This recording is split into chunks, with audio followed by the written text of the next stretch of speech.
Hello students, welcome in सहज शिक्षण. आज आपण बघत आहोत इयत्ता 10वी. तुमच्या आवडीचाच विषय आहे विज्ञान आणि तंत्रज्ञान भाग 2. त्यामधील पाठ 5वा हरित ऊर्जेच्या दिशेने. तर विद्यार्थ्यांनो, हा जो धडा आहे हा खूपच इंटरेस्टिंग आहे आणि जर तो तुम्ही माझ्याकडून समजून घेतला तर अजून इंटरेस्टिंग वाटेल, अजून सोपा वाटेल. त्यासाठी हा व्हिडिओ एंड पर्यंत बघा. आता सुरुवातीला आपण पहिल्यांदा या धड्याचे अर्थ किंवा या धड्याचे नाव काय आहे, हरित ऊर्जेच्या दिशेने, याचा अर्थ समजावून घेऊया. बघा, मागच्या साईडला मी एक स्लाइड ऍड केलेली आहे की एक हा जो व्यक्ती आहे, हा व्यक्ती चालत चाललेला आहे आणि ह्या व्यक्तीला कलर कसा दिलेला आहे किंवा त्याचा रूप कसं दिलेलं आहे, तर ग्रीन कलर मध्ये ते दिलेलं आहे. जवळजवळ पाना फुलांचा असं त्याला दिलेलं आहे. आणि आपल्या धड्याचं नाव काय आहे, हरित ऊर्जेच्या दिशेने. म्हणजे की मागची स्लाइड बघून सुद्धा तुम्हाला थोडक्यात लक्षात आलं असेल की आपण या पाठामध्ये काय काय शिकणार आहोत. तर आता सध्या आपल्याला कशाची गरज आहे, ऊर्जेची गरज आहे. त्यामध्ये काय आहे, विद्युत ऊर्जा. तर ही विद्युत ऊर्जा निर्मिती करत असताना आपल्या या पर्यावरणाचा भरपूर प्रमाणात ऱ्हास होतो, हानी होते. तर हे सगळे आपल्याला कमी करायचे आहे आणि आपल्याला हरित ऊर्जा म्हणजेच काय, पर्यावरण स्नेही ऊर्जा. त्यामध्ये सूर्यप्रकाश आहे, पवन ऊर्जा आहे, पाण्यापासून. तर या सगळ्याचा वापर करून आपल्याला विद्युत ऊर्जा निर्मिती करायची आहे. म्हणूनच या पाठाचे नाव काय दिलेले आहे, हरित ऊर्जेच्या दिशेने. चला तर विद्यार्थ्यांनो, आता सुरुवात करूया. या पाठातील कोणते कोणते पॉइंट्स आहेत बघा. हे पॉइंट्स आहेत, हे तिन्ही पॉइंट्स या कव्हर करणार आहे. आपला हा फर्स्ट पार्ट आहे. तर फर्स्ट पार्ट मधला हा फर्स्ट पॉइंट आहे ऊर्जा आणि ऊर्जा वापर. विद्यार्थ्यांनो, थोडा आठवून बघा, ऊर्जा म्हणजे काय. नाही आठवत? मी सांगते. ऊर्जा म्हणजेच एखाद्या पदार्थामध्ये असणारी कार्य करण्याची क्षमता, त्याला त्या पदार्थामधली ऊर्जा असं म्हटलं जातं. आता लक्षात राहील ना. तर या ठिकाणी मी ऊर्जा म्हणजे काय सांगितलं. आता ऊर्जेचे प्रकार दोन आहेत. एक आहे स्थितीज ऊर्जा आणि गतीज ऊर्जा, आणि त्याचे उपप्रकार जे आहेत ते या ठिकाणी मी हे ऍड केलेले आहेत. बघा, उष्णता ऊर्जा, सौर ऊर्जा आहे, प्रकाश ऊर्जा, रासायनिक ऊर्जा, आण्विक ऊर्जा, विद्युत ऊर्जा आहे, गुरुत्वाकर्षण ऊर्जा आहे आणि यांत्रिक ऊर्जा सुद्धा आहे. तर हे सगळे काय झाले, ऊर्जेचे प्रकार झाले. वेगवेगळ्या गरजेनुसार वेगवेगळ्या ऊर्जा आपण वापरण्यात येतो. तर आता ऊर्जेचा वापर आपल्याला आता जसे अन्न, वस्त्र, निवारा या तीन गोष्टी जशा प्राथमिक गरज आपली झालेली आहे, त्याचबरोबर ऊर्जा ही सुद्धा आपली एक प्राथमिक गरज बनलेली आहे. समजा आता मी उदाहरण देऊन सांगते. तुम्ही तुमच्या घरामध्ये निवांत बसलेला आहात, तुमच्या रूम मध्ये फॅन सुरू आहे, समोर टीव्ही सुरू आहे, हातामध्ये मोबाईल सुरू आहे. मोबाईल तुम्ही चार्जिंगला लावलेला आहे आणि अचानक लाईटच गेली. काय होणार, फॅन बंद होणार, टीव्ही बंद होणार, तुमचा मोबाईलचं चार्जिंग जोपर्यंत आहे तोपर्यंत तो सुरू राहणार, त्यानंतर बंद होणार. काय होईल, तुम्हाला त्याच्यानंतर अस्वस्थ होईल, काहीतरी चुकल्यासारखं वाटेल, काहीतरी विसरल्यासारखं वाटेल. म्हणजे काय झालेलं आहे, तर या ऊर्जेचा, विद्युत ऊर्जेचा वापर आपल्यासाठी काय झालेला आहे, एक प्राथमिक गरज बनलेली आहे. तसेच आपल्या घरामध्ये काही अप्लायन्सेस आहेत. अप्लायन्सेस म्हणजे बघा, काही फॅन आहे, त्यानंतर वॉशिंग मशीन आहे, रेफ्रिजरेटर आहे, तसेच काही मायक्रोवेव्ह आहे, असे अनेक मिक्सर, हे सगळे जे आहेत, टेलिव्हिजन, हे सगळे आपले काही होम अप्लायन्सेस आहेत. आणि हे सर्व होम अप्लायन्सेस साठी आपल्याला कशाची गरज असते, तर विद्युत ऊर्जेची गरज असते. म्हणजेच आपण आता बघणार आहोत की ही विद्युत ऊर्जा निर्मिती कशी होते, त्या पाठीमागचा तत्व काय आहे, टेक्नॉलॉजी काय यूज केलेली आहे, ती कशी निर्माण केली जाते, निर्माण करताना कोणता त्याचा फ्लो आहे, त्याच्यापासून निर्माण झाल्यानंतर काही काही समस्या येणार आहेत, हे सर्व आपण स्टेप बाय स्टेप व्यवस्थित समजून घेणार आहोत. त्यामुळे हा व्हिडिओ तुम्ही एंड पर्यंत बघायला विसरू नका. चला तर आपला पहिला त्यातला पॉइंट बघूया, विद्युत ऊर्जा निर्मिती. ठीक आहे. तर या ठिकाणी हे तुम्हाला जे एका व्यक्तीचा चेहरा मी ऍड केलेला आहे, हा व्यक्ती दुसरा तिसरा कोणीही नसून शास्त्रज्ञ मायकल फॅरेडे आहे. तर या शास्त्रज्ञांनी या ऊर्जा निर्मिती तयार करण्यासाठीचा एक टेक्नॉलॉजी सांगितली. ती कोणती बघा, तर विद्युत चुंबकीय प्रवर्तन या तत्वाचा उपयोग करून विद्युत ऊर्जा निर्मिती केली जाते, असं या शास्त्रज्ञांनी सांगितलं आणि याचा शोध यांनी लावला. त्यानुसार विद्युत वाहक तारेच्या सभोवतालचे चुंबकीय क्षेत्र बदलले तर विद्युत वाहक तारेमध्ये विभवांतर निर्माण होते. म्हणजेच काय, विद्युत चुंबकीय प्रवर्तन, इलेक्ट्रोमॅग्नेटिक वेव्स तुम्हाला ऐकण्यात असेल तर याच्यानुसार ही टेक्नॉलॉजी यूज केली जाते. जेव्हा विद्युत वाहक तारेच्या सभोवताली जो चुंबक आहे हे चुंबकीय क्षेत्र बदलले जाते तेव्हा ती जी तार आहे या तारेमध्ये विभवांतर निर्माण होते. आता तुम्हाला प्रश्न पडला असेल की विभवांतर म्हणजे काय, तर म्हणजेच एकक धनप्रभार विद्युत क्षेत्रात एका बिंदूपासून दुसऱ्या बिंदूपर्यंतच्या स्थानांतरित होताना घडून येणारे एकूण कार्य यालाच विभवांतर असे म्हणतात. ठीक आहे, आता तुम्हाला कन्सेप्ट क्लिअर झाली असेल. तर विभवांतर म्हणजे काय ही कन्सेप्ट तुम्हाला क्लिअर झाली असेल. म्हणजे या ठिकाणी मी ही ऍड केलेली जी डायग्राम आहे यावरून तुम्हाला सांगते ही आपली काय आहे विद्युत वाहक तार आहे. या ठिकाणी याची काय आहे ते चुंबक आहे. आता या चुंबकाला आपल्याला काय करायचं आहे फिरता ठेवायचा आहे जेणेकरून त्याच्या भोवतीचे जे चुंबकीय क्षेत्र आहे हे चुंबकीय क्षेत्र बदलेल आणि जी विद्युत वाहक तार आहे यामध्ये काय होईल विभवांतर निर्माण होईल आणि त्यापासून विद्युत ऊर्जा निर्माण होईल. आता त्यासाठी तर आता या ठिकाणी विद्युत चुंबकीय प्रवर्तन याचे सुद्धा दोन प्रकार पडतात. म्हणजेच काय आपल्याला पहिल्यांदा काय करायचंय हा जो चुंबक आहे हा चुंबक फिरता ठेवायचा. तर ही जी विद्युत वाहक तार आहे ही काय करायची स्थिर ठेवायची आहे. त्यानंतर दुसरा प्रकार कसा पडतो तर चुंबक आहे हा आपल्याला स्थिर ठेवायचा आहे आणि विद्युत वाहक तार जी आहे ही आपल्याला अस्थिर ठेवायची आहे किंवा हलवती ठेवायची आहे. त्याच्यानुसार त्याचे दोन टाइप्स कोणते बघा. पहिला विद्युत वाहक तार स्थिर असेल व चुंबक हा फिरता असेल. ओके, आणि दुसरा प्रकार कोणता आहे चुंबक हा स्थिर असेल आणि विद्युत वाहक तार कशी असेल फिरती असेल. बरोबर, तर या दोन्ही प्रकारापासून आपल्याला विद्युत निर्मिती करता येते. तर या दोन्ही प्रकारापासून काय होणार विद्युत वाहक तारेमध्ये विभवांतर निर्माण होऊ शकते आणि या तत्वावरती विद्युत निर्मिती करणारे जे यंत्र आहे याला विद्युत जननित्र असे म्हणतात. काही स्टुडंटच्या मनात प्रश्न असेल की हे विद्युत जननित्र म्हणजे काय, विद्युत जननित्र म्हणजे काय, तर तुम्हाला सोप्या भाषेत सांगते इलेक्ट्रिकल जनरेटर. ओके, याचं शुद्ध मराठीमध्ये नाव आहे विद्युत जननित्र. म्हणजेच काय त्याच्यामध्ये काय असणार आहे एक विद्युत वाहक तार असणार आहे आणि फिरता चुंबक असणार आहे किंवा तार फिरती असणार आहे आणि चुंबक स्थिर असणार आहे. या ठिकाणी मी खाली हे मुद्दाम तुम्हाला पिक्चर ऍड केलेलं आहे. हे जे पिक्चर दिसते हे काय आहे इलेक्ट्रिक जनरेटर आहे. यामध्ये दुसरं तिसरं काहीही नसून एक विद्युत वाहक तार आहे आणि चुंबक हा फिरता असणार आहे. तर याची रचना अशा प्रकारे असते बघा विद्युत जननित्राची रचना. तर ही जी आहे ही तुम्हाला विद्युत वाहक तार दिसते आणि मध्ये हा जो आहे हा चुंबक आहे आणि हा चुंबक कसा आहे फिरता चुंबक आहे. हा चुंबक फिरता असल्यामुळे त्याच्या भोवती जे चुंबकीय क्षेत्र आहे हे चुंबकीय क्षेत्र बदलणार आहे आणि त्यापासून त्या विद्युत वाहक तारेमध्ये विभवांतर निर्माण होणार आहे, विद्युत ऊर्जा निर्माण होणार आहे. तर ही झाली माहिती विद्युत ऊर्जा निर्मिती बाबत. आता आपल्याला चुंबक तर फिरता ठेवायचा आहे पण तो फिरवायचा कसा हा प्रश्न पडला असेल. ठीक आहे, तर त्याचं उत्तर सांगते. आता जेव्हा विद्युत निर्मिती केंद्र मोठमोठे जे विद्युत निर्मिती केंद्र आहेत यामध्ये हे जे जननित्र वापरले जाते म्हणजेच काय जनरेटर त्यामध्ये काय आहे चुंबक हा फिरता ठेवलेला आहे. तर तो फिरवायचा कसा त्यासाठी टर्बाइन्स वापरले जातात. ठीक आहे, तर हे जे चुंबक आहेत या चुंबकला पुढे मागे असे काहीतरी टर्बाइन्स जोडलेले असतात. तर या ठिकाणी मी हे पिक्चर्स ऍड केलेले आहे बघा. हे रिअल मध्ये अशा प्रकारचे हे टर्बाइन्स असतात आणि आपल्या पाठ्यपुस्तकामध्ये अशा प्रकारची ती आकृती दिलेली आहे. तर हे झालं काय आहे आपल्या टर्बाइन्स आहे. टर्बाइन्सला काय काय आहेत पाते आहेत. हा एक मध्ये आहे याला अक्षीय दांडा म्हणलेले आहे आणि हे ते टर्बाइन्सचं चाक आहे. आता हे जे पाते आहेत हे पाते तर आपल्याला फिरवायचे आहेत. तर ते फिरवायचे कशाने त्यासाठी सुद्धा दोन स्रोत आहेत. एक म्हणजे त्याच्यावरती उच्च दाबाची वाफ जी आहे ही वेगाने सोडली तर ते पाते फिरतील किंवा पाण्याचा स्रोत किंवा जलस्रोत जो आहे हा जर आपण त्याच्यावरती सोडला तर ते पाते फिरतील. त्याच्यापासून ते टर्बाइन फिरले जाईल. टर्बाइन जर फिरलं तर पुढे त्याला चुंबक जोडलेला आहे. हा चुंबक फिरला जाईल आणि त्यापासून काय होईल विद्युत निर्मिती होईल. ना बघूयात आपण विद्युत ऊर्जा निर्मिती कशा प्रकारे होते म्हणजे त्याचा काय फ्लो आहे काय झालं की काय होईल त्याच्यानंतर काय होईल. तर याचा जो काही फ्लो आहे हा फ्लो आपण बघूयात.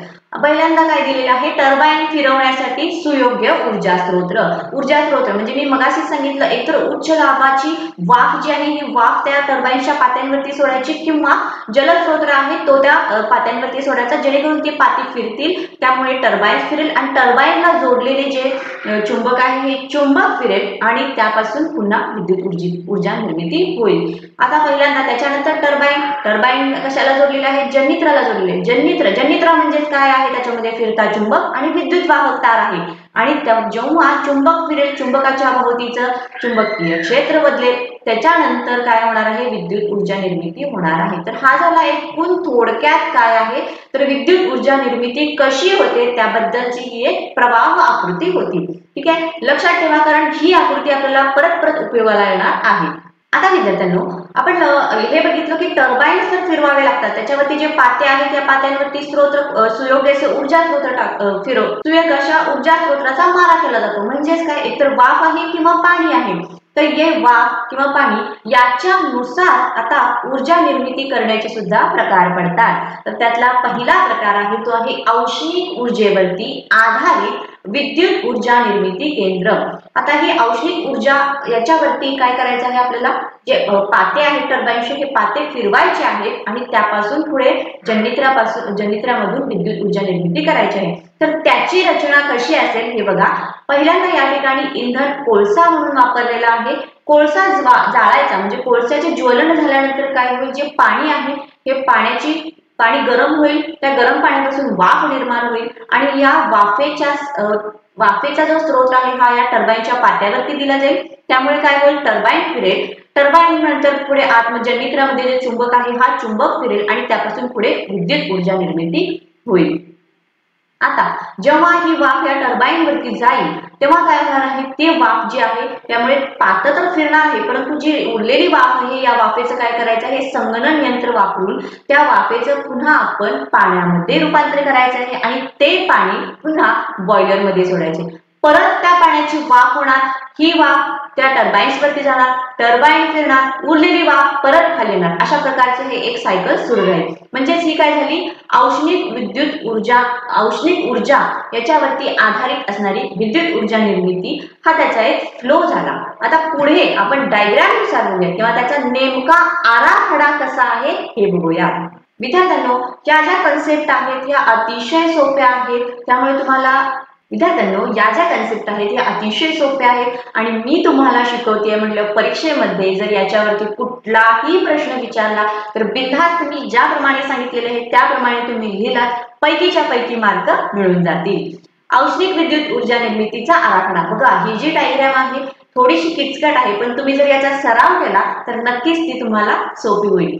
बघा, पहिल्यांदा काय दिलेला आहे, दोन टॉवर्स दिसत आहेत, म्हणजे काय, दोन मनोरे आहेत. यातला हा जो एक मनोरा आहे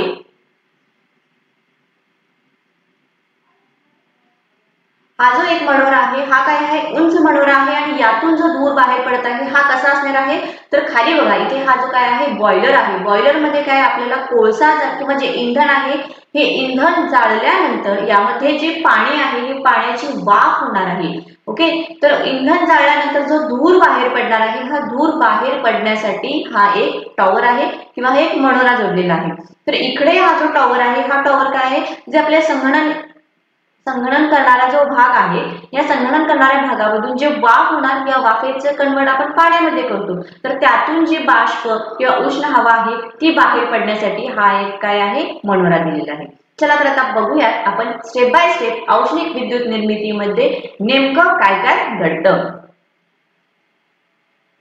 या ठिकाणी तुम्हाला हा बॉयलर दाखवलेला आहे. बॉयलर मध्ये आपल्याला काय करायचं आहे, पाणी गरम करायचं आहे. पाणी गरम झाल्यानंतर काय होणार आहे, त्या पाण्याची जी उच्च दाबाची वाफ आहे ही वाफ या टर्बाईन्सच्या पात्यावरती पडणार. त्यामुळे काय होणार, टर्बाईन्सचे पाते फिरणार. जसे जसे टर्बाईन्सचे पाते फिरतील टर्बाईन्सला पुढे काय जोडलेले असणार आहे, जनित्र जोडलेले आहे. जनित्रामध्ये आतमध्ये काय आहे, चुंबक आहे. तर तो चुंबक फिरणार.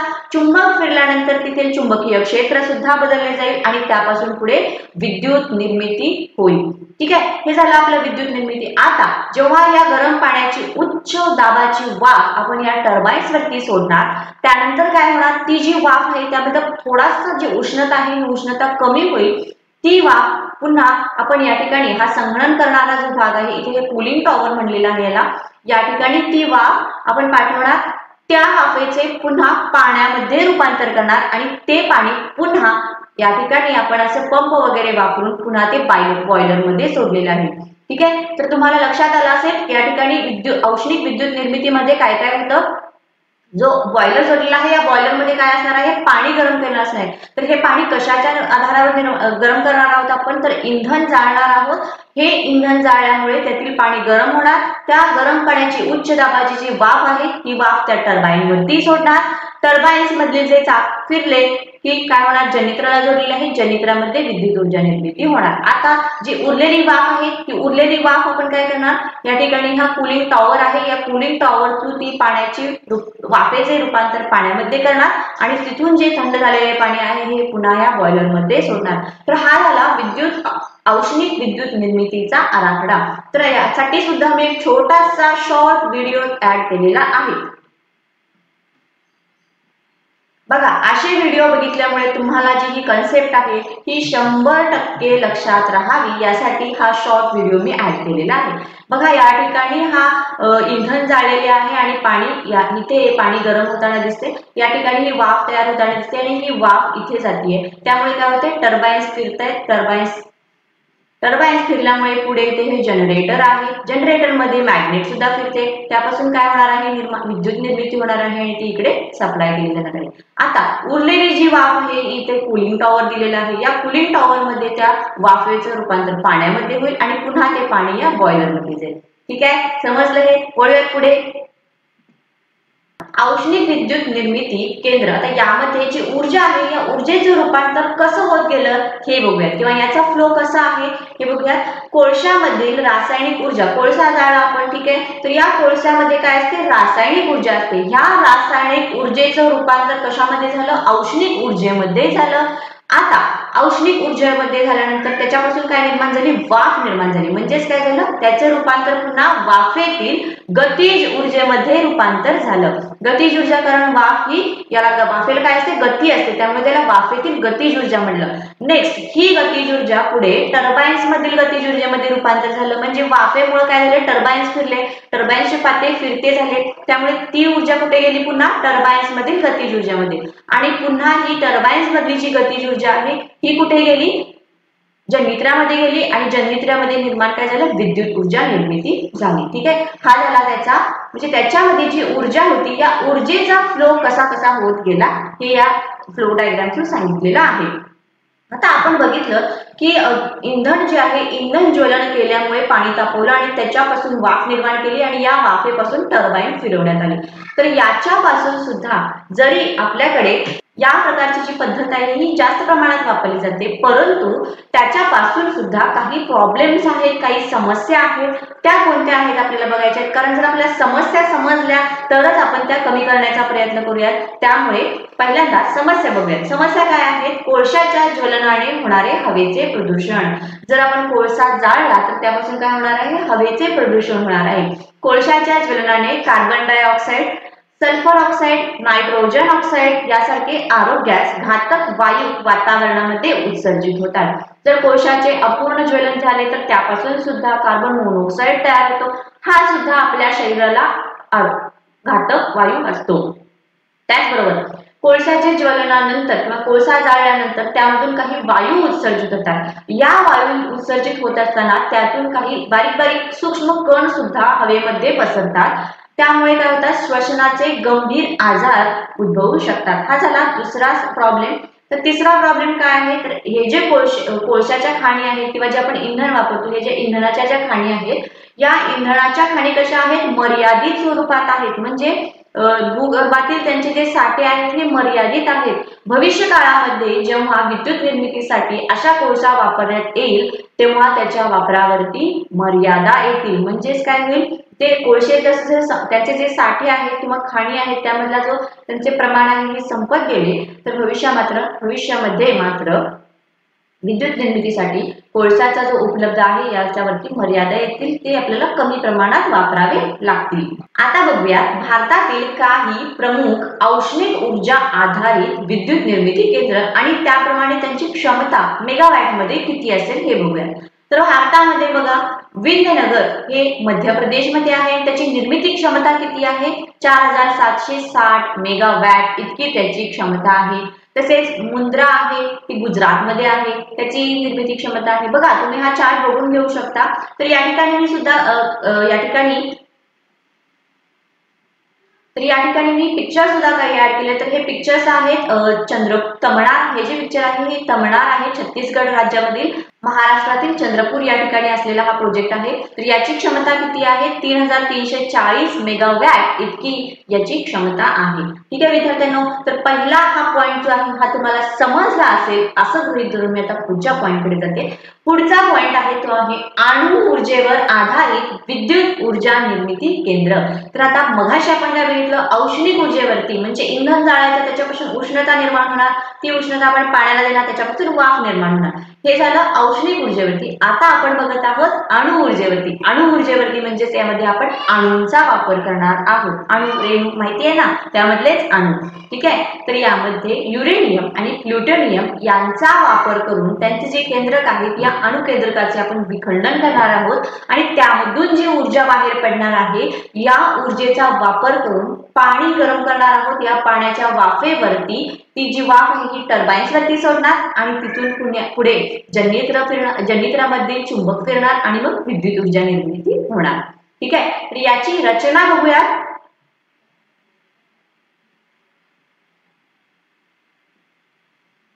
अणु विभाजनासाठी अणुभट्टी म्हणजे पहिल्या पॉइंट मध्ये काय होतं, तर पाणी तापवण्यासाठी बॉयलर होता, तिथे इंधन ज्वलन केलं जात होतं. पण या ठिकाणी काय आहे, पहिला पॉइंट आहे वो आहे अणुभट्टी.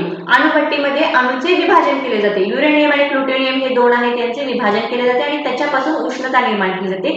ही उष्णता पुढे कशाला दिली जाते, पाण्याला देते, म्हणजेच पाण्यापासून वाफेच्या निर्मितीसाठीचे यंत्र. ठीक आहे, तर आता वाफ तयार झालेली आहे, हे वाफेवर चालणारे पुढे टर्बाइन्स जोडलेले आहेत. त्यानंतर हे टर्बाइन्स पुढे जनरेटरला जोडले आणि जनरेटरपासून पुढे विद्युत ऊर्जा निर्मिती होणार आहे.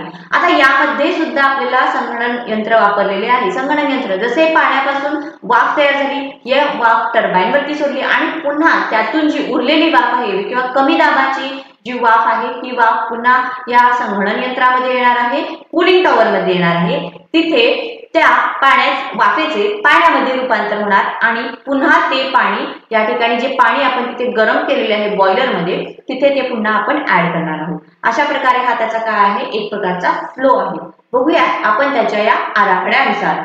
हा आहे त्याचा आराखडा. आराखड्यामध्ये बघा, पहिल्यांदा इथे तुम्हाला दाखवलेले आहे की हे अणुभट्टी, त्याचबरोबर नियंत्रक कांड्या दिलेल्या आहेत. तर या अणुभट्टीमध्ये आता या ठिकाणी इंधन म्हणून काय वापरलेले आहे, तर अणु युरेनियम आणि प्लुटोनियम हे दोन वापरलेले आहेत. या ठिकाणी त्यांचे अणुकेंद्रकाचे विभाजन होणार आहे, उष्णता निर्माण होणार आहे आणि त्या उष्णतेवरती पाणी तापवणार आहोत. तर आता इथे ही उष्णता निर्माण होणार, या ठिकाणी हे जे पाणी आहे हे पाणी गरम होणार आणि त्याची जी वाफ आहे ही पाण्याची वाफ अशा प्रकारे इथे हे टर्बाइन्स दिसते. तर या टर्बाइन्स वरती जाणार. ह्या टर्बाइन्सचे चाके किंवा जे पातं आहे ते पातं फिरणार. पातं फिरलं की ऑटोमॅटिकली जनरेटरमध्ये जो चुंबक जोडलेला आहे हा चुंबक फिरणार. चुंबक फिरला की विद्युत वाहक तारेभोवती चुंबकीय क्षेत्र बदलणार आणि त्यापासून विद्युत निर्मिती होणार. हे झालं आपलं इथपर्यंत.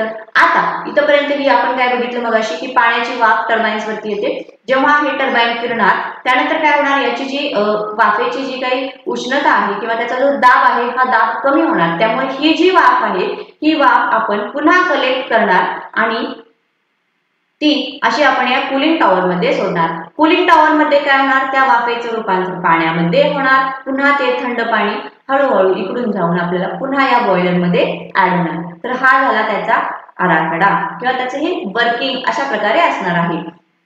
आता तुमच्या 100% लक्षात राहावं यासाठी ऍड केलेला हा शॉर्ट व्हिडिओ. इथे या ठिकाणी ह्या अणूचे विभाजन केलेले आहे, अणुकेंद्रकाचे विखंडन झालेले आहे, उष्णता निर्माण झालेली आहे, त्याच्यावरती पाण्याची वाफ झालेली आहे आणि ही पाण्याची वाफ टर्बाइन वरती सोडली. टर्बाइन्स फिरले, पुढे जनरेटर मधला चुंबक फिरला आणि इलेक्ट्रिसिटी निर्माण झाली. पुन्हा त्या पाणी जे उरलेले जे पाणी आहे, उरलेली जी वाफ आहे ही उरलेली वाफ याचे पुन्हा आपण पाणी, इथे बघा पाण्याचे डॉट्स दिसत आहेत, हे पाणी पुन्हा आपण काय करणार आहोत, कंडेन्स म्हणजे ते त्याचे रूपांतर, वाफेचे रूपांतर पाण्यामध्ये करून हळूहळू पुन्हा त्या बॉयलर मध्ये सोडणार आहे. तर विद्यार्थ्यांनो इथे तुम्हाला नियंत्रक कांड्या असं म्हणून दिसत आहे. तर या नियंत्रित कांड्या ऍड का केलेल्या असाव्यात, तर याचं कारण काय आहे, जेव्हा अणुभट्टीमध्ये आपण अणूचे विभाजन करतो तेव्हा त्याच्यापासून अति प्रमाणात उष्णता ऊर्जा निर्माण होऊ नये आणि जर होऊ नये यासाठी या नियंत्रित कांड्या ऍड केलेल्या आहेत.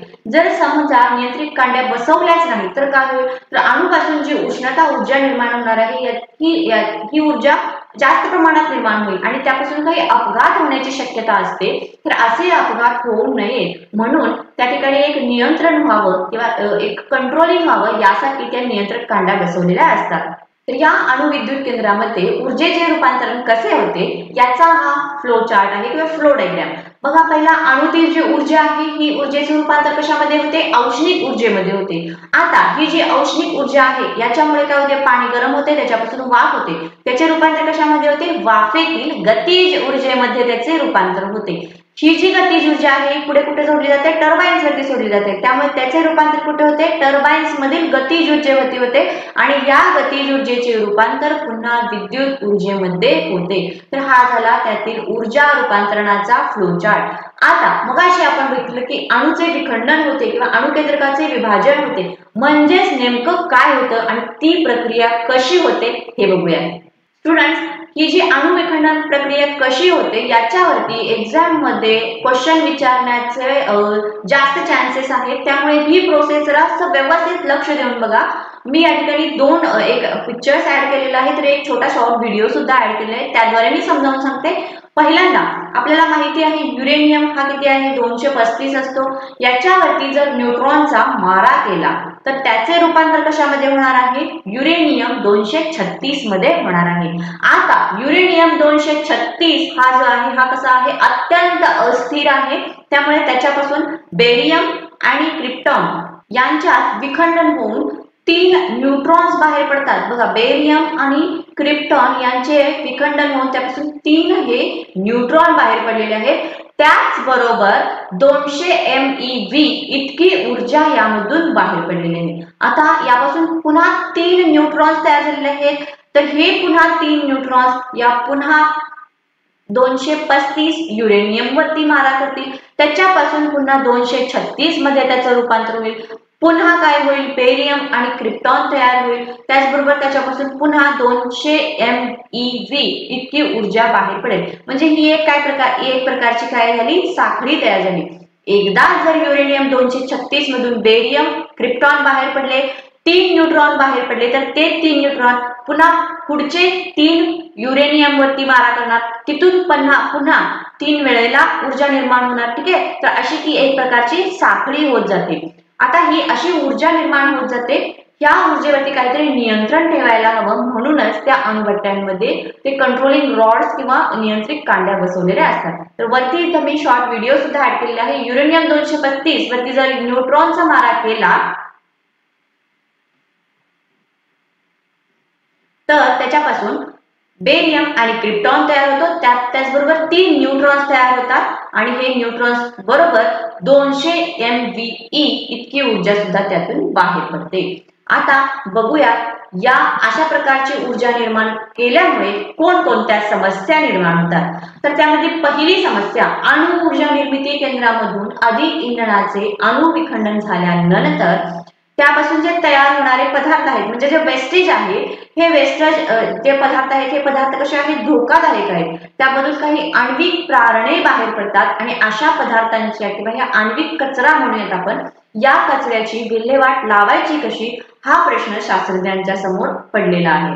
त्यानंतर समजा अणु ऊर्जा केंद्र जे आहे याच्यामध्ये जर काही अपघात घडलाच तर त्यामधून बाहेर पडणारे आण्विक प्रारणे आहेत, याच्यामुळे भरपूर मोठ्या प्रमाणात जीवितहानी होते. इथे मी पिक्चर ऍड केलेला आहे. आणि 2 नंबरचं जी काही समस्या आपण याच्याबद्दल चर्चा केली, तर चेर्नोबिल ऍक्सिडेंट जो आहे याच्यामध्ये काय झालं, अणु ऊर्जा निर्मिती केंद्र आहे याच्यामधून आण्विक प्रारणे बाहेर पडली आणि त्यापासून मोठ्या प्रमाणात जीवितहानी निर्माण झालेली आहे. तर या ठिकाणी आपण चेर्नोबिल हे एक एक्झाम्पल घेऊया आणि त्या खाली पिक्चर्स ऍड केलेला आहे. कशाशी रिलेटेड आहे, तर आण्विक कचरा आहे, या कचऱ्याची विल्हेवाट कशी लावायची हा प्रश्न शास्त्रज्ञांच्या समोर पडलेला आहे. तर विद्यार्थ्यांनो, या पाठाचा हा पहिले 2 पॉइंट्स आपण कव्हर केलेले आहेत. फर्स्ट पार्ट मध्ये आपण ऊर्जा म्हणजे काय बघितलं, विद्युत ऊर्जा निर्मितीसाठी कोणते तत्व वापरले जाते आणि त्याच्यामध्ये जे टर्बाइन्स आहे हे टर्बाइन फिरवण्यासाठी वेगवेगळे जे स्रोत वापरलेले आहेत, या स्रोतांच्या नुसार त्याचे जे प्रकार आहेत हे प्रकार सुद्धा बघितले आहेत. त्यातलाच एक प्रकार आता सुद्धा आपण बघत आहोत, तो आहे नैसर्गिक वायू ऊर्जेवर आधारित विद्युत केंद्र. आता मागच्या पार्ट मध्ये आपण 2 प्रकार बघितले. पहिला बघितला की औष्णिक ऊर्जेवरती आधारित आणि दुसरा होता तो होता आण्विक ऊर्जेवरती आधारित. तर हे दोन्ही प्रकार आपण बघितले. आता हा तिसरा प्रकार आहे तो आहे नैसर्गिक वायूवरती. नैसर्गिक वायू कोणते कोणते आहेत, एलपीजी, सीएनजी, हे आपण जे याला नॅचरल गॅसेस किंवा नैसर्गिक वायू म्हटलं आहे. तर याच्यावरती विद्युत निर्मिती कशी करायची आणि त्याची रचना कशी आहे हे आपण पहिल्यांदा बघूयात. याची रचनेमध्ये बघा काय दिलेलं आहे. पहिल्या बॉक्स मध्ये काय दिलेलं आहे बघा, उच्च दाबाच्या हवेसाठी कॉम्प्रेसर. म्हणजे आपल्याला उच्च दाबाची जी हवा आहे ती कॉम्प्रेसर थ्रू पाठवायची आहे. कुठे, ज्वलन कप्प्यामध्ये. तर या ठिकाणी हा जो ज्वलन कप्पा आहे इथे काय होणार की उच्च दाबाची हवा येणार, त्याचबरोबर नैसर्गिक वायू एलपीजी, सीएनजी आहेत यापैकी एक इथे येणार आणि या ठिकाणी त्यांचं काय होणार, ज्वलन होणार. आणि त्या ज्वलनापासून जी उच्च दाबाच्या वायू तयार होणार आहे, हा वायू किंवा ती वाफ जी आहे ही वाफ टर्बाइन्स वरती फेकली जाणार. टर्बाइन्स फिरले की टर्बाइन्सद्वारे त्याला जोडलेले जे चुंबक आहे हे चुंबक कुठे असणार आहे, जननित्रामध्ये असणार आहे. चुंबक फिरले जाणार. चुंबक फिरले की तिथे असणारे भोवतालचे चुंबकीय क्षेत्र बदलणार आणि विद्युत वाहक तारेमध्ये विभवांतर बदलली जाणार आणि विद्युत ऊर्जा निर्मिती होणार. तर अशा प्रकारे याची ही रचना आहे. ठीक आहे. आता याच्यानुसार त्याचा आराखडा कसा आहे हे बघूया. याच्या आराखड्यामध्ये काय दिलेले आहे बघा, हवा आपण काय केलेली आहे, कॉम्प्रेस केलेली आहे आणि ती ज्वलन कक्षामध्ये पाठवलेली आहे. तो एक कप्पा आहे आणि त्याचबरोबर स्रोत काय आहे तर नैसर्गिक वायू हा सुद्धा इथे पाठवलेला आहे. या दोघांचे इथे काय होणार, ज्वलन होणार. त्यानंतर त्या ठिकाणी जी वाफ तयार होणार आहे ही वाफ आपण कुठं पाठवली, टर्बाइन्स वरती पाठवली. टर्बाइन्स काय होणार, तिथे त्याची जी पाती आहे ती पाती फिरू लागले की हळूहळू त्याच्या पुढे जो चुंबक जोडलेला आहे हा चुंबक सुद्धा फिरू लागणार आणि ऑटोमॅटिक जननित्रामध्ये विद्युत ऊर्जा निर्मिती होणार. हे झालं विद्युत ऊर्जा निर्मिती कशी होते याच्याबद्दल. आता जी वाफ आपण सोडलेली आहे ही वाफ जेव्हा टर्बाइन्स फिरल्यानंतर जी उरलेली वाफ आहे ती काय होते, उष्ण वायूच्या द्वारे बाहेर फेकली जाते. तर हा झाला नैसर्गिक वायूच्या आधारावरती विद्युत निर्मिती केंद्र कशी करायची याचा हा आराखडा होता किंवा त्याची टेक्नॉलॉजी कशी असते याबद्दलचा हा आराखडा होता. इथपर्यंत समजला आहे विद्यार्थ्यांना तुम्हाला. आता पुढे यामध्ये हे जे केंद्र आहे विद्युत केंद्रातील ऊर्जा रूपांतर कसं होतं हे बघा. पहिल्यांदा काय आहे, नैसर्गिक वायू आहे. नैसर्गिक वायूमध्ये कशा प्रकारची ऊर्जा असणार आहे तर रासायनिक ऊर्जा असणार आहे. या रासायनिक ऊर्जेचे रूपांतर कशामध्ये होणार तर जे ज्वलन झालेला वायू आहे किंवा तो जो वायू आपल्याला आपण ज्वलन कप्प्यामध्ये जो जाळला त्याचं ज्वलन केलं त्याच्यापासून जी वाफ निर्माण झाली या वाफेच्या गतीज ऊर्जेमध्ये त्याचं रूपांतर झालं. आता या गतीज ऊर्जेचं आपण पुढे ती जी वाफ होती ती कुठे सोडली, टर्बाइनवरती सोडली. त्यामुळे पुढे त्याचं रूपांतर काय झालं, टर्बाइन मधील गतीज ऊर्जेमध्ये झालं. टर्बाइन फिरू लागलं, टर्बाइनला गती मिळाली त्यामुळे टर्बाइन मधील गतीज ऊर्जेमध्ये झालं आणि त्यानंतर पुढे ते जननित्राद्वारे त्याच्या थ्रू त्याचे रूपांतर विद्युत ऊर्जेमध्ये झालं. तर ही होती त्याची ऊर्जा रूपांतरणाचा फ्लोचार्ट. आता असे हे जे भारतामध्ये आपल्या नैसर्गिक वायूच्या आधारावरती विद्युत निर्मिती केंद्र आणि त्याची क्षमता कोणत्या कोणत्या ठिकाणी आहेत याचा एक चार्ट बघूयात आपण. तर या ठिकाणी मी चार्ट हा ऍड केलेला आहे. ठिकाणं बघा कोणती कोणती आहेत आणि त्याच्या पुढे राज्य दिलेले आहेत, त्याची क्षमता सुद्धा दिलेली आहे. तर तुम्ही हा जो चार्ट आहे हा चार्ट बघू शकता. तुम्हाला जर हवं असेल तर तुमच्या पुस्तकामध्ये हा चार्ट दिलेला आहे. पार्ट 1 मध्ये सांगितलं की हा जो चॅप्टर आहे हा चार्ट अतिशय इंटरेस्टिंग आहे आणि जर समजा तुम्ही तो माझ्याबरोबर शिकून घेत आहात तर तुम्हाला तो अधिक इंटरेस्टिंग आणि अधिक सोपा वाटणार आहे. तर आपला आता पुढचा पॉइंट आपण बघूया, तो आहे विद्युत निर्मिती प्रक्रिया व पर्यावरण. ठीक आहे. आता याच्या आपण प्रकार बघितले, 3 प्रकार बघितले इथून पाठीमध्ये. तर या सगळ्या प्रक्रियांमुळे किंवा या प्रकारांमुळे पर्यावरणावरती काय परिणाम होतो, त्याचा पर्यावरणावरती काय काय दुष्परिणाम होतात, परिणामी आपल्या मानवावरती त्याचे काय काय परिणाम होतात हे सर्व आपण आता बघणार आहोत. आता यामध्ये बघा विद्यार्थ्यांनो, जे 3 प्रकार आपण बघितले त्यामध्ये ऊर्जा स्रोत जे होते ते कोणते कोणते होते, कोळसा होता, खनिज तेल होतं आणि नैसर्गिक वायू होतं. त्याचबरोबर काही अणुविखंडन करून सुद्धा आपण विद्युत ऊर्जा निर्मिती केली. तर हे जे प्रकार आहेत या प्रकारांमधून जी विद्युत ऊर्जा निर्माण केली त्यापासून पर्यावरणाला काय होतात, दुष्परिणाम होतात, पर्यावरणाचे प्रदूषण होते, पर्यावरणाला ते हानिकारक आहे. म्हणजे आता मी एक्झाम्पल सांगते.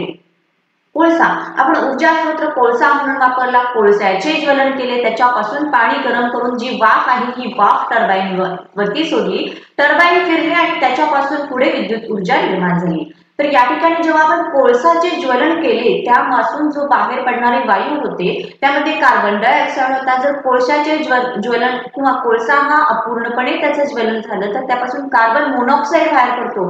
हा कार्बन मोनॉक्साईड जो आहे हा मानवासाठी अत्यंत घातक आहे. त्याचबरोबर नायट्रोजन डायऑक्साईड सुद्धा बाहेर पडतो. हे जे सर्व घातक वायू आहेत हे सर्व घातक वायू वातावरणामध्ये मिसळतात आणि त्यापासून वातावरणाचे परिणामी पर्यावरणाचे काय होते, प्रदूषण होते. हे सर्व कशामुळे होते, कोळशाचे ज्वलन केल्यामुळे. आता हा झाला पहिला पॉइंट. त्याचबरोबर कोळशाचे जे साठे आहेत, भूगर्भातील साठे आहेत, हे कसे आहेत, मर्यादित आहेत. ते थोड्या का दिवसांनी असेना किंवा थोड्या वर्षांनी का असेना ते कधी ना कधी संपणार आहेत आणि त्याच्या वापरावरती एक मर्यादा येणार आहे. हे झालं कोळशाच्या बाबतीत. आता खनिज तेल, नैसर्गिक वायू यांच्या बाबतीत काय आहे बघा. खनिज तेल आणि नैसर्गिक वायू जे आहेत हे तयार होण्यासाठी विद्यार्थ्यांनो हजारो लाखो वर्ष लागतात. त्यामुळे यांचे सुद्धा जे साठे आहेत हे साठे आता त्याची जी मात्रा आहे ही मात्रा हळूहळू कमी होत चाललेली आहे आणि भविष्यामध्ये यांचे जे साठे आहेत हे साठे आता संपणार आहेत. त्यामुळे याचा वापर सुद्धा आपल्याला कमी प्रमाणात करायचा आहे आणि त्याच्या उपलब्धतेवरती मर्यादा येणारच आहे. हे झालं या तिन्हीच्या बाबतीत. त्याचबरोबर आपण आणखीन एक प्रकार बघितला तो होता आण्विक ऊर्जा निर्मिती केंद्र. तर याच्या आधारावरती अणु ऊर्जेच्या आधारावरती जी आपण विद्युत ऊर्जा निर्मिती केली त्याच्यामध्ये काय प्रॉब्लेम्स आहेत, तर जे आपण अणुचे विभाजन करणार त्याच्यापासून जो आण्विक कचरा बाहेर पडतो, हा जो कचरा आहे या कचऱ्याची विल्हेवाट कशी लावायची हा सगळ्यात मोठा प्रश्न शास्त्रज्ञांच्या समोर पडलेला आहे. त्याचबरोबर समजा आपण जे अणुचे विखंडन करतो त्याच्यामध्ये जर सपोज काही कंट्रोलिंग झालं नाही, जर काही अपघात घडला तर त्यापासून जी जीवितहानी होते ही जीवितहानी मोठ्या प्रमाणावरती असते. त्यामुळे तो जो प्रकार आहे हा प्रकार सुद्धा धोकादायकच आहे. आता हे सर्व स्रोत वापरून आपण विद्युत निर्मिती करत आहोत हे ठीक आहे, पण याच्यापासून पर्यावरणाला भरपूर असे त्याचे दुष्परिणाम आहेत. पर्यावरणाला ते हानिकारक आहे. तर यासाठी आपल्याला उपाय काय करायचा आहे, विद्युत निर्मिती तर आपल्याला करायचीच आहे, विद्युत ऊर्जा आपल्याला हवीच आहे कारण आपली ती एक प्राथमिक गरज बनलेली आहे. तर आपल्याला विद्युत निर्मिती करायची आहे त्यासाठी आपण काय करावे लागेल, तर हरित ऊर्जा ज्या आहेत या हरित ऊर्जांचा आपण विचार केला पाहिजे आणि जास्तीत जास्त त्यांचा वापर करून त्याच्याद्वारे आपण विद्युत निर्मिती केली पाहिजे. म्हणजेच या ठिकाणी मी आता सेकंड पॉइंट ऍड केलेला आहे पर्यावरण स्नेही ऊर्जेकडे. अर्थातच आपण हरित ऊर्जेच्या दिशेने एक पुढचे पाऊल टाकले गेले पाहिजे जेणेकरून पर्यावरणामध्ये कुठल्याही प्रकारचा दुष्परिणाम होणार नाही, पर्यावरणाला त्यापासून कोणत्याही प्रकारचा हानी होणार नाही, प्रदूषण होणार नाही. ठीक आहे विद्यार्थ्यांनो. आता हरित ऊर्जा म्हणजेच काय, आपल्याला भरपूर मुबलक प्रमाणात सूर्यप्रकाश उपलब्ध आहे, वारा उपलब्ध आहे, पाणी उपलब्ध आहे आणि हे सर्व कसे आहेत, शाश्वत आहेत, ते कधीही न संपणारे आहेत. सूर्यप्रकाश कधीही संपणार नाही, वारा कधीही संपणार नाही, पाणी कधीही संपणार नाही. तर या सगळ्याचा वापर करून आपल्याला विद्युत निर्मिती करायची आहे, विद्युत ऊर्जा आपल्याला निर्माण करायची आहे. तर आता ती निर्माण करण्यासाठी सुद्धा त्याचे सुद्धा जे प्रकार आहेत हे प्रकार काय आहेत, या प्रकारांमध्ये कोणती कन्सेप्ट वापरलेली आहे, कोणती टेक्नॉलॉजी वापरलेली आहे, त्याशिवाय त्याचे सुद्धा काही फायदे आहेत, काही तोटे आहेत, हे सर्व आपण आता बघणार आहोत. तर त्यामधला पहिला आहे तो आहे जलविद्युत ऊर्जा निर्मिती. म्हणजे पाण्यापासून आपण विद्युत ऊर्जा निर्मिती कशी करायची. तर यासाठी काय करावं लागेल, मोठी धरणे बांधावे लागेल, पाणी आपल्याला साठवून ठेवावे लागेल. जे पाणी साठवलेले आहे या पाण्यामध्ये कोणती ऊर्जा असते, स्थितीज ऊर्जा असते. बघा रचनेमध्ये पहिलाच पॉइंट काय आहे, पाण्याचा स्थितीज ऊर्जा असलेला साठा. म्हणजे जी पाणी आहे, साठवलेले पाणी आहे त्याच्यामध्ये स्थितीज ऊर्जा असते. आता या स्थितीज ऊर्जेचे रूपांतर आपल्याला गतीज ऊर्जेमध्ये करायचे आहे. म्हणजे ते पाणी आपल्याला फोर्सनी खालीपर्यंत सोडवायचे आहे किंवा वेगाने ते त्या टर्बाईन्स वरती सोडवायचे आहे. आता बघा पुढचा पॉईंट काय आहे, पाण्यावर चालणारे टर्बाईन. तर पाण्यावर चालणारे टर्बाईनची पाती फिरण्यासाठी जे स्थितीज ऊर्जेमध्ये पाणी आहे, जे साठवलेले पाणी आहे, हे वेगाने आपल्याला त्या टर्बाईन्स वरती सोडायचे आहे. त्यानंतर ते टर्बाईन्स फिरेल आणि ऑटोमॅटिकली जनरेटरमध्ये जो चुंबक आहे हा चुंबक फिरला जाईल आणि त्यापासून पुढे विद्युत ऊर्जा निर्माण होईल. ही झाली त्याची रचना. आता त्या प्रकारामध्ये त्या ऊर्जा ज्या आहेत या ऊर्जांचं रूपांतर कसं होतं हे बघूया. पहिला, पाण्यामध्ये कुठल्या प्रकारची ऊर्जा असते, कारण ते पाणी आपण धरणामध्ये साठवलेले आहे तर त्याच्यामध्ये स्थितीज ऊर्जा असते. ठीक आहे, साठवलेल्या पाण्यामध्ये स्थितीज ऊर्जा असते. ही स्थितीज ऊर्जा आपल्याला गतीज ऊर्जेमध्ये रूपांतर करायचे आहे. त्यासाठी आपल्याला ते पाणी वेगाने खाली सोडावे लागेल, म्हणजेच त्या पाण्यामध्ये कुठली ऊर्जा असेल, पुन्हा गतीज ऊर्जा असेल. आता ही गतीज ऊर्जा आपल्याला टर्बाईन्स वरती सोडायची आहे, म्हणजे टर्बाईन मधील गतीज ऊर्जा आणि पुढे टर्बाईन मधील गतीज ऊर्जा, टर्बाईन्स फिरू लागले की त्यापासून जनरेटरमध्ये विद्युत ऊर्जा निर्माण होणार आहे. तर हे झाले त्यामध्ये असणारे ऊर्जा रूपांतरणाचा फ्लो चार्ट. आता बघूयात आपण त्याचा आराखडा कसा असतो.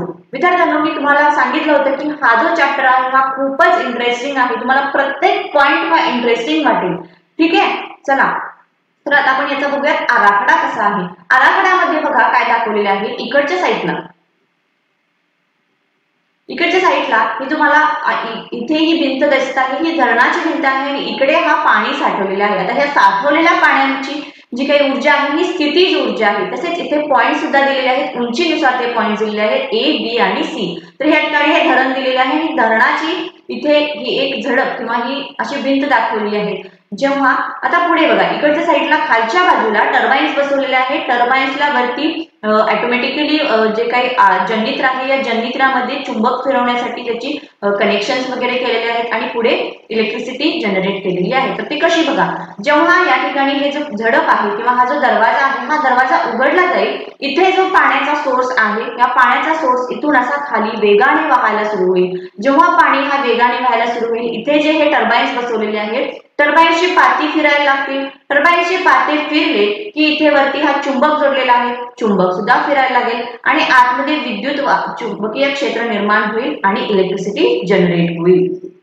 तर हे झालं की पाण्यापासून विद्युत निर्मिती केंद्र जे आहेत यांचा आराखडा अशा प्रकारचा असतो. आता याच्यावरती 3 प्रश्न विचारलेले आहेत. या तिन्ही प्रश्नांची उत्तर काय आहेत हे आपण बघूया. पहिला प्रश्न विचारलेला आहे, बिंदू बी या संदर्भात किती पाण्याच्या स्थितीज ऊर्जेचे रूपांतर विद्युत ऊर्जेमध्ये होईल. ठीक आहे, तर बिंदू बी या ठिकाणी दिसतो बघा आपल्याला. बिंदू बी या ठिकाणी पाण्याचा साठा जो आहे या पाण्याचा साठा कशामध्ये असणार आहे, स्थितीज ऊर्जेमध्ये असणार आहे. जेवढे पाणी हे या झडपेद्वारे वेगाने जाईल म्हणजे त्याचं रूपांतर कशामध्ये होईल, गतीज ऊर्जेमध्ये होईल, तितक्या पाण्याच्या साठाद्वारे तिथे ऊर्जा निर्मिती होईल. हे याचं उत्तर. त्यानंतर दुसरा प्रश्न, टर्बाईन पर्यंत पाणी नेणारी मार्गिका बिंदू ए या ठिकाणापासून सुरू झाली तर विद्युत निर्मितीवर काय परिणाम होईल. समजा आता इथे हे जो दरवाजा आहे किंवा इथे झडप असं नाव दिलेलं आहे, हा जर इथे असेल किंवा इतक्या वरती असेल, या उंचीवरती असेल तर त्याचा काय परिणाम होईल हा प्रश्न विचारलेला आहे. पहिल्यांदा आपण प्रश्न समजावून घेऊया. ए या बिंदूपासून जर इथे हा दरवाजा असेल आणि इथून जर दरवाजा आपण हा उघडा केला तर काय होईल विद्यार्थ्यांनो, बघा ह्या उंचीवरती दिलेला आहे म्हणजे इतक्या पाण्याच्या उंचीवरून हे पाणी जर खाली असे वाहायला लागले तर त्याचा जो वेग असणार आहे, त्याची जी गती असणार आहे कशी असणार आहे, जास्त असणार आहे कम्पेअर टू बी. त्यामुळे इथून जे पाणी बाहेर पडणार, इथून जे पाणी हळूहळू इकडे येणार याची गती जास्त असणार आहे. गती जास्त असल्यामुळे इथे जे टर्बाईन्स आहे टर्बाईनचे फाते कसे होणार, अधिक गतीने फिरू लागणार. ते जर जास्त गतीने फिरू लागले तर त्यापासून आतमध्ये जे इलेक्ट्रिसिटी जनरेट होणार आहे जनरेटरमध्ये ही परिणामी जास्त प्रमाणात होणार आहे. हे झालं आपला सेकंड क्वेश्चनचा आन्सर. आता तिसरा क्वेश्चन काय विचारलेला आहे बघा, टर्बाईन पर्यंत पाणी नेणारी मार्गिका बिंदू सी या ठिकाणापासून सुरू झाली तर विद्युत निर्मितीवरती काय परिणाम होईल. आता बघा या ठिकाणी आता आपण बघितलं बी पासून केली तर काय परिणाम होणार, ए पासून केलं तर काय परिणाम. आता सी पॉइंट सुद्धा दिलेला आहे. आता सी पॉइंट जो दिलेला आहे याची उंची किंवा इथे असणाऱ्या पाण्याची उंची कशी आहे, कमी आहे. त्यामुळे पाण्याचा जो वेग आहे, इथून बाहेर पडण्याचा जो वेग आहे, हा वेग कसा असणार आहे, कमी असणार आहे. त्यामुळे तिथील गतीज ऊर्जा कशा प्रकारे असणार आहे, कमी प्रमाणात असणार आहे.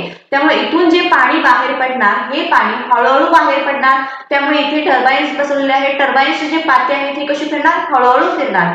परिणामी आतमध्ये जो चुंबक बसवलेला आहे जनरेटरमध्ये, हा चुंबकाची गती सुद्धा कमी असणार आणि त्यामुळे जे विद्युत निर्मिती होणार ही सुद्धा कमी होणार.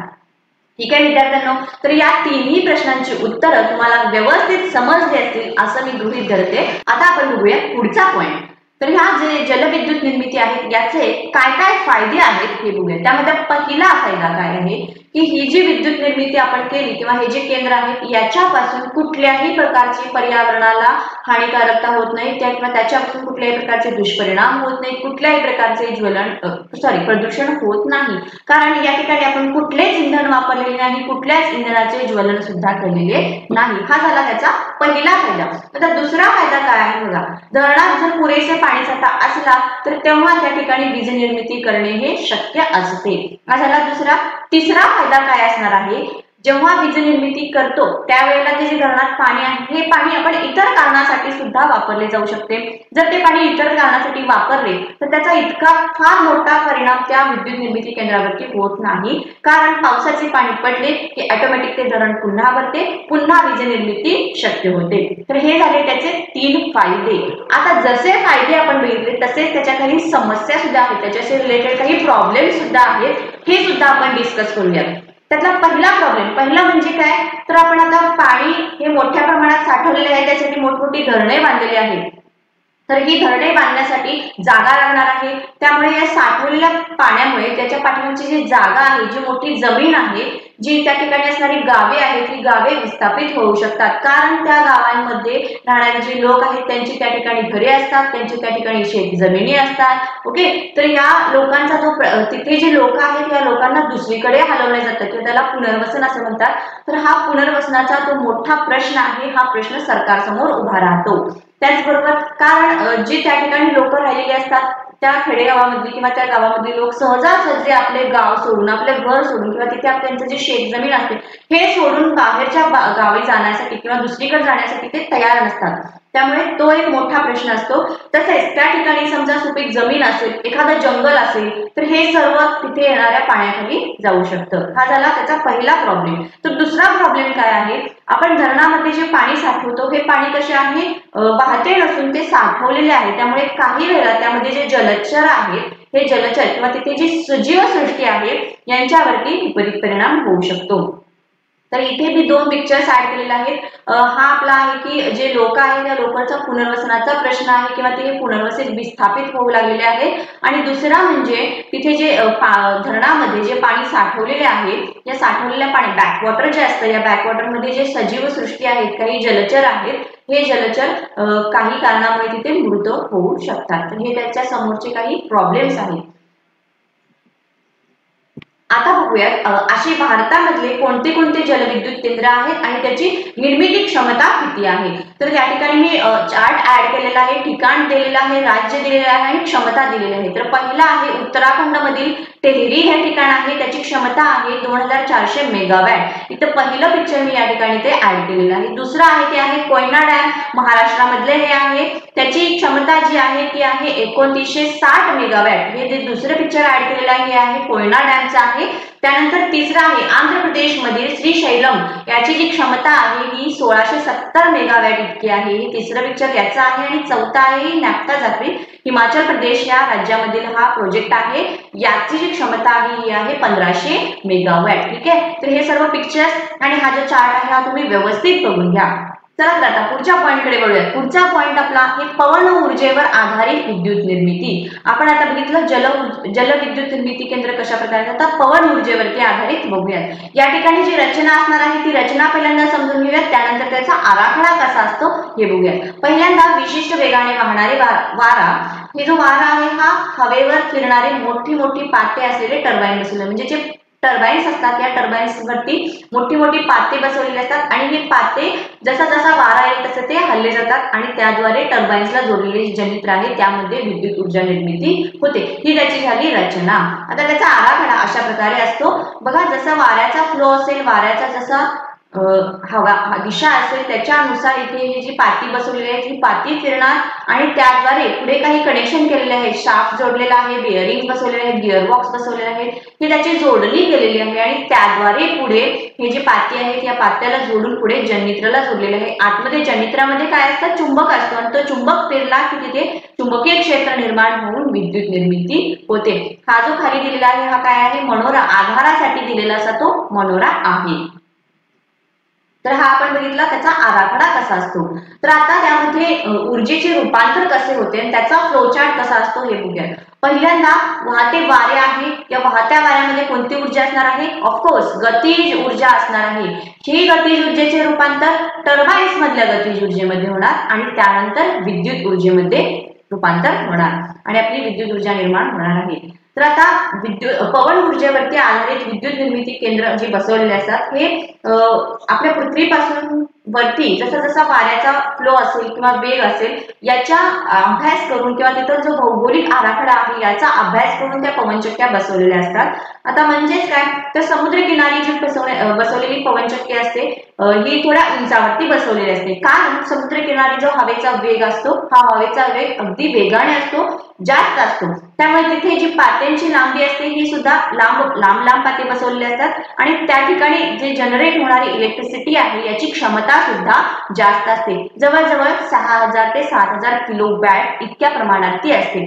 त्यानंतर पवन ऊर्जा प्रकल्प जे डोंगराळ भागावरती किंवा उंचावरती जे बसवलेले असतात त्याच्यामध्ये त्या ठिकाणी थोडा हवेचा फ्लो हा कमी असतो ऍज कम्पेअर टू समुद्रकिनारी असतो. म्हणजेच काय, त्या ठिकाणी जी पात्यांची लांबी आहे ती किती असते, 50 मीटर पर्यंत असते आणि त्याची जी क्षमता आहे ही किती असते, 2000 किलोवॅट पर्यंत असते. आता आपली घरगुती पवनचक्की आपल्या घरगुती कामांसाठी किंवा आपले छोटे छोटे जे आपण प्रोजेक्ट तयार करतो आपल्या कॉलनीज मध्ये वगैरे किंवा एका सिटीमध्ये वगैरे, त्या ठिकाणी जो वाऱ्याचा वेग असणार आहे हा थोडाफार कमी असतो. त्यामुळे तिथे जी पात्याची लांबी आहे ही कमी बसवलेली असते आणि त्याची क्षमता सुद्धा कमी असते, ती जवळजवळ 2 किलोवॅट पर्यंत असते. हे बघितलं आपण की पवन ऊर्जेपासून विद्युत निर्मिती कशी होणार याबद्दल. आता पुढचा पॉइंट अगदी महत्वाचा आणि इम्पॉर्टंट आहे, तो म्हणजे कुठला, सौर ऊर्जेवरती आधारित विद्युत केंद्र. आता सौर ऊर्जा आपण वापरायची आहे तर याच्यामध्ये कुठल्याही प्रकारचं विद्युत चुंबकीय प्रवर्तन तत्व आपण वापरणार नाही, कारण सौर ऊर्जेवरती जे सौर विद्युत घट आहे याच्यापासून ते सौर जे काही सूर्यकिरण आहे हे सूर्यकिरणाचे डायरेक्ट रूपांतर विद्युत ऊर्जेमध्ये करतात. हा झाला त्यातला पहिला पॉइंट. आणि दुसरा म्हणजे काय, सूर्यकिरणापासून आपण औष्णिक ऊर्जा निर्माण करायची आणि त्याद्वारे टर्बाइन्स फिरवून टर्बाइन्सद्वारे जननित्रामध्ये चुंबक फिरवलं जातं आणि त्याद्वारे आपल्याला विद्युत ऊर्जा निर्मिती करायची आहे. तर हे दोन्ही पॉइंट्स आपण बघूया. त्यामधला आता पहिला पॉइंट सौर विद्युत घट. सौर विद्युत घटामध्ये काय होणार आहे, डायरेक्ट जे सूर्यकिरण आहेत, सूर्यप्रकाश आहे याचे रूपांतर विद्युत ऊर्जेमध्ये होतं.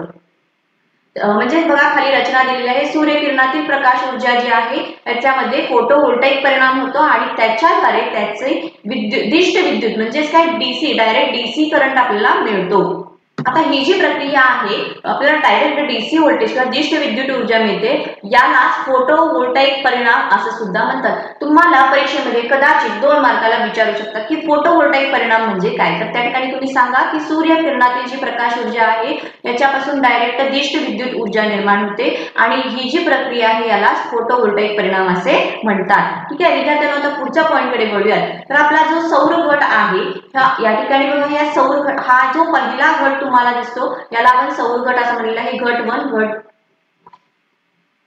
घट 1 आणि घट 2 या ठिकाणी 2 घट जे आहेत ते आपण कसे जोडलेले आहेत, एकसर जोडणीने जोडलेले आहेत, म्हणजे सिरीज मध्ये जोडलेले आहेत. आता यातला हा जो एक घट आहे, आता हे जे सौर घट बनवलेले आहेत हे सेमीकंडक्टर मटेरियल पासून बनवलेले आहेत. त्याचा आपण एक्झाम्पल सिलिकॉन असं देऊ शकतो. सिलिकॉन सेमीकंडक्टर मटेरियल पासून हे सौर घट बनवलेले असतात आणि त्याच्यामध्ये 1 चौरस सेंटीमीटर इतकं जर क्षेत्रफळ असेल तर त्याच्यापासून आपल्याला जवळजवळ 30 मिली एम्पियर इतकं करंट मिळतो, तर 0.5 व्होल्टेज इतकं आपल्याला व्होल्टेज मिळतं. तर आता समजा 100 सेंटीमीटर इतकं जर त्याचं क्षेत्रफळ असेल तर त्याच्यापासून आपल्याला 3 एम्पियर आणि 0.5 व्होल्टेज इतकं मिळणार आहे. व्होल्टेज आपल्याला 0.5 व्होल्टेज इतकं मिळणार आहे कारण क्षेत्रफळावरती व्होल्टेज अवलंबून नसतं. त्यामुळे आपल्याला इथे लक्षात ठेवायचं आहे की जर एका चौरस क्षेत्रफळापासून आपल्याला जर 30 मिली एम्पियर करंट आणि 0.5 व्होल्टेज मिळत असेल तर जर 100 सेंटीमीटर क्षेत्रफळ आपण घेतलं तर त्याच्यापासून आपल्याला करंट, कारण त्यामध्ये करंटची काय होत जाणार, ऍडिशन होत जाणार. करंट आपल्याला 3 अँपिअर इतका मिळणार, तर व्होल्टेज मात्र सेमच राहणार 0.5 व्होल्ट इतकंच. आता समजा हे जे सौर गट आहेत, हे सौर गट आपण एकसर जोडणीमध्ये जोडले. आता बघा या ठिकाणी हा एक गट घेतलेला आहे आणि हा दुसरा गट घेतलेला आहे, तर हे आपण सिरीज मध्ये जोडलेले आहेत. तर यामध्ये काय होणार, व्होल्टेज याच्यापासून जे व्होल्टेज मिळणार ते V1 असणार आहे, याच्यापासून जे व्होल्टेज मिळतं हे V2 असणार आहे. मग या ठिकाणी जी एकसर जोडणी जोडलेली आहे, या दोघांच्या मध्ये व्होल्टेजची काय होणार, ऍडिशन होणार, म्हणजे V1 अधिक V2 असं होणार. परंतु विद्युत धारा जी आहे म्हणजेच करंटची काय होणार, बेरीज होणार नाही, ते त्यामध्ये सेमच राहणार. हे एकसर जोडणीच्या बाबतीत असं होतं. काय होतं, व्होल्टेजची ऍडिशन होते परंतु करंटची ऍडिशन होत नाही.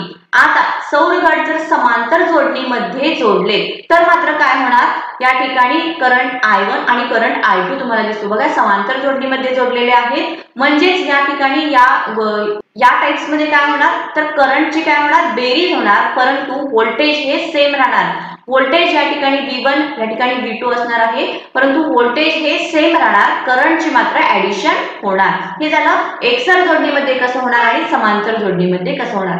आता आपल्याला हवे तेवढे व्होल्टेज आपण एकसर जोडणी समांतर जोडणी जोडून आपण हवे तेवढे व्होल्टेज आणि हवे तेवढे करंट मिळवू शकतो. आता आणखीन एक उदाहरण, या ठिकाणी हे उदाहरण काय आहे, 36 सौर गट जे आहेत हे एकत्रितपणे जोडलेले आहेत आणि ते कसे जोडलेले आहेत, समांतर रीतीने किंवा समांतर जोडणीने ते जोडलेले आहेत. म्हणजेच याच्यापासून मिळणारे आपल्याला समजा एकापासून आपल्याला 0.5 व्होल्टेज मिळतं आणि 3 अँपिअर इतकं जर आपल्याला मिळत असेल तर बघा आपल्याला हे 36 आपण सौर गट जोडलेले आहेत, तर याच्यापासून आपल्याला किती व्होल्टेज मिळणार, 18 व्होल्ट इतकं व्होल्टेज मिळणार. तर आपल्याला करंट 3 अँपिअर इतका मिळणार. आता पुढे बघायचं आहे आपल्याला सौर गट आणि सौर घटापासून पुढे हळूहळू ते सौर ॲरे याचं कन्वर्जन किंवा त्याची जोडणी कशी होते हे बघा. पहिला आपला असणार आहे सौर गट. सौर गटामध्ये आपण त्याची एकसर जोडणी करतो. त्या सौर गटांची एकसर जोडणी झाली की हे सौर गट जे आहेत हे आपण पुन्हा त्यांची एकसर जोडणीमध्ये असे जे जोडलेले आहेत ह्याला स्ट्रिंग असं म्हणलेले आहे. पहिल्यांदा सौर गट जर एकसर जोडणीमध्ये जोडले तर त्याचं काय होणार आहे, पॅनल तयार होणार आहे आणि हे पॅनल जर आपण पुन्हा एकसर जोडणीमध्ये जोडले तर त्यापासून काय स्ट्रिंग तयार होणार आहे. आता ही जी स्ट्रिंग आहे या दोन स्ट्रिंग जर अशा पद्धतीने म्हणजे समांतर पद्धतीने जर आपण जोडल्या तर त्यापासून ॲरे तयार होणार आहे. म्हणजे हा प्रवास कुठपासून कुठपर्यंत झालेला आहे, सौर गटापासून सौर ॲरे पर्यंतचा हा प्रवास झालेला आहे. अशा प्रकारचे सौर पॅनल असतात आणि याची जोडणी ही केलेली असते. आता सौर विद्युत निर्मितीचा आराखडा कशा प्रकारचा असतो तो बघा. अशा प्रकारे हे आहेत हे सौर गट जोडलेले आहेत. जशी सूर्याची एनर्जी सूर्यकिरण याच्यावरती पडतील त्याच्यापासून इलेक्ट्रिसिटी जनरेट होईल आणि ती जनरेटर थ्रू आपण पुढे स्विच करू किंवा ट्रान्सफर करू. आता विद्यार्थ्यांनो मगाशी आपण सांगितलं की सूर्यकिरणापासून जे विद्युत निर्मिती होते ही कशी असते, दिष्ट विद्युत निर्मिती असते, म्हणजे ती DC असते. परंतु आपल्या घरामध्ये काही अप्लायन्सेस असे आहेत की ज्याला AC रिक्वायर्ड असतात. त्यासाठी आता आपण काय करायचं आहे, तर त्याच्यापासून जे DC मिळणार आहे हा DC बॅटरीमध्ये आपण स्टोअर करून ठेवूयात. तो जसं आपलं रिक्वायरमेंट असेल तसं तो DCचं कन्वर्जन आपल्याला AC मध्ये करायचं आहे. त्यासाठी आपल्याला काय बसवावे लागेल, इन्व्हर्टर बसवावे लागेल. इन्व्हर्टरचं काय काम असतं, DC टू AC करायचं. आता हा AC आपण पुढे आपले जे होम अप्लायन्सेस आहेत या सर्वांना द्यायचा आहे. हा होता आपला पहिला प्रकार. आता दुसरा प्रकार त्यातला कुठला आहे, तो आहे सौर औष्णिक विद्युत केंद्र. म्हणजेच काय, सूर्यप्रकाश आपण एकत्रित करायचा आहे आणि तो एका परावर्तकावरती एकत्रित करायचा. तिथे परावर्तकावरती तो एकत्र केल्यानंतर तिथे एक शोषक बसवायचा आणि त्या शोषकामध्ये आपल्याला पाणी गरम करायचं आहे आणि या पाण्याची जी वाफ होणार आहे त्या वाफेवरती आपल्याला टर्बाइन्स फिरवायचे आहेत. टर्बाइन्स फिरले की विद्युत जनरेटरमध्ये ऊर्जा निर्मिती होणार आहे. हा झाला त्याचा रचना किंवा त्याचा आपण विविध टप्पे असं म्हणूया. आता त्याचा बघूया वर्किंग कसं आहे किंवा त्याचा आराखडा कसा आहे। आराखड्यामध्ये बघा इथे दिसत आहे तुम्हाला हा एक परावर्तक बसवलेला आहे। या परावर्तकाच्या माध्यमातून काय केलेलं आहे, सूर्याची जी किरणे आहेत ती या ठिकाणी परावर्तित केलेली आहेत आणि वरती हा काय बसवलेला आहे, शोषक बसवलेला आहे। यामध्ये काय आहे, पाणी आहे आणि ह्या पाण्या उष्णतामुळे काय होणार आहे, ते पाणी गरम होणार, त्या पाण्याची वाफ होणार आणि ह्या वाफेद्वारेच आपण ही वाफ टर्बाइन्स वरती सोडली जाणार। टर्बाइन्स फिरले की जनरेटरमध्ये विद्युत ऊर्जा निर्मिती होणार। तर अशा प्रकारे त्याचा हा आराखडा असतो। इथे असे परावर्तक बसवलेले आहेत, वरती शोषक बसवलेले आहेत, त्याच्यामध्ये पाणी आहे, पाणी गरम झाले की त्याची वाफ ही हळूहळू इथून वाफ ही टर्बाइन्स वरती गेली, इथे टर्बाइन्स फिरले की त्याच्या पुढे आपण संगणक किंवा कूलिंग टॉवर सुद्धा बसवलेले आहे। जी वाफ आहे ही वाफ पुन्हा त्याचे पाण्यामध्ये रूपांतर केलेले आहे आणि ती पंप थ्रू पुन्हा या शोषकामध्ये सोडलेली आहे। तर हा झाला त्याचा आराखडा। बघा या ठिकाणी मी आणखीन एक पिक्चर तुमच्या लक्षात यावं यासाठी ऍड केलेला आहे। अशा प्रकारचे ते परावर्तक बसवलेले असतात। सूर्यकिरण याच्यावरती पडले की ते परावर्तित होऊन इथे शोषकावरती केंद्रित होतात। तिथे ते उष्णतामुळे काय होतं, पाणी जे आहे पाणी गरम होतं आणि त्याची जी वाफ आहे ही अशा प्रकारे इथे येऊन टर्बाइन्स वरती सोडलेली आहे। इथे टर्बाइन्स वरती वाफ सोडली की टर्बाइन्स फिरले की पुढे ऑटोमॅटिक इलेक्ट्रिसिटी जनरेट होते। तर तो जो परावर्तक परावर्तक तर त्याची ऍक्च्युअल इमेज ही अशा प्रकारची असते। तर त्याची अशा प्रकारचा हा परावर्तक असतो। तर विद्यार्थ्यांनो या ठिकाणी हा जो आपला पाचवा धडा होता हरित ऊर्जेच्या दिशाने, याचे दोन्ही पार्ट कंप्लीट झालेले आहेत। पहिल्या पार्ट मध्ये असले किंवा दुसऱ्या पार्ट मध्ये असले तुम्हाला कुठलीही शंका वाटली तर तुम्ही मला लगेच कमेंट करा किंवा मेसेज करून विचारू शकता। तुमची जी शंका असेल ती मी क्लिअर करण्याचा नक्की प्रयत्न